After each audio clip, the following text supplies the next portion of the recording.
Welcome, everyone. This is quite an august audience, and I'm very pleased to see many faces that we've had the chance to collaborate with for many, many years and even 2 decades. I just want to say a couple of words to create the context for what you're going to hear about later today. As many of you know, together with my longtime partner, Ruben Vartanian, we have worked in Armenia since the year 2000 in trying to create the conditions for a secure, prosperous Armenian nation, as well in the diaspora. And those projects have ranged from things in the social sphere, healthcare, education, economic development, and many, many spheres, technology, science, among them as well in the humanitarian sphere through the project of Aurora. And I hope all of you know about Aurora's work for the last 9 years. And in that work, that was our attempt to say, having experienced a genocide and the trauma involved in that, with 1.5 million lost souls and survivors from that trauma, of which I am one descendant, that it was our obligation to give back to the world, to set an example of what you do after trauma, which is you find the strength to stand up and help other people. And we started that project together with Vartan Grigoryan, the late Vartan Grigoryan, and Ruben and I, and now it's grown to be quite an extensive project with over $60 million having been contributed in various humanitarian initiatives, reaching over 3 million people globally in 65 countries. So you might say, why am I telling you all this at the announcement of a new foundation initiative?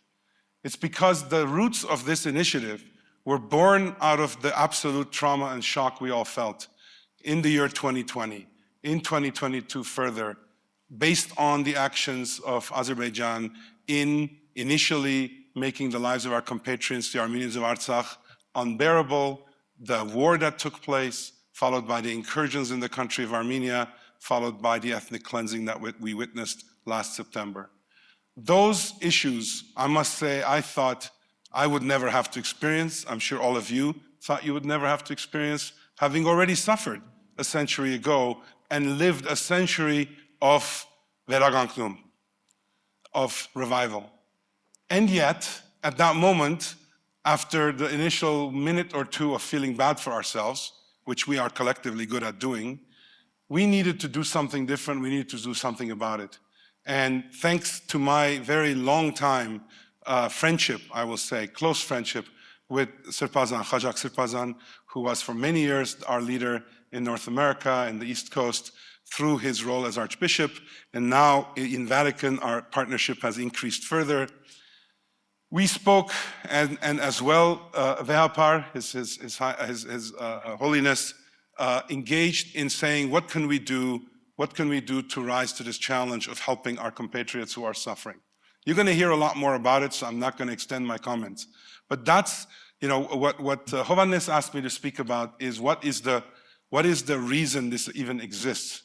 And it exists because we all have a responsibility to stand up and act up in this period. We cannot simply feel like this is happening to us again and somebody else owes us something. Nobody owes us anything. The Russians don't owe us a lot. The US does not owe us a lot. Europe doesn't owe us a lot. But we owe ourselves a lot. And one of the things we can do is to try to find ways to engage with those who are suffering with acute trauma, the effects of losing family members, losing their livelihoods, losing their neighbors, the people that they lived with, and then actually figuring out how to get to understand that, make sense of it, and forge a path forward.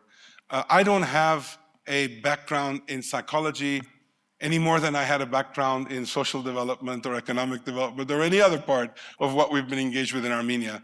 And one thing I will tell everybody in the audience is if you said, what gives us the right or the authority to work in this area, the answer is that the future is an orphan. If you want to adopt the future in any aspect of it, any aspect, then you can't tell yourself this is somebody else's problem. And so for us, this project is a way of adopting the fate of a handful of people. Hopefully that handful will reach tens of thousands relatively soon. And we need to do something such as what you see here. So the message that I want to leave with you, and we'll talk more about it, is that this is an experiment. Everything we've done in this country has been an experiment. We're in a learning phase. We want everybody in this room to accept our invitation to join us in helping us together learn how to have more impact, how to be sensitive to the needs of traumatized, dislocated folks, and help them come back to the path. One thing I'm very sure of, let me end with this, is that the experience of Armenians, the experience of Armenian history is all about survival, right? From a purely biological, natural standpoint, the singular trait that is most expressed in our DNA is that of survival. That's what nature has instilled in our capabilities. Unfortunately, with survival being your main strength comes a lot of trauma and a lot of death. But that's what we are. The step after survival, revival, is therefore what we're also good at.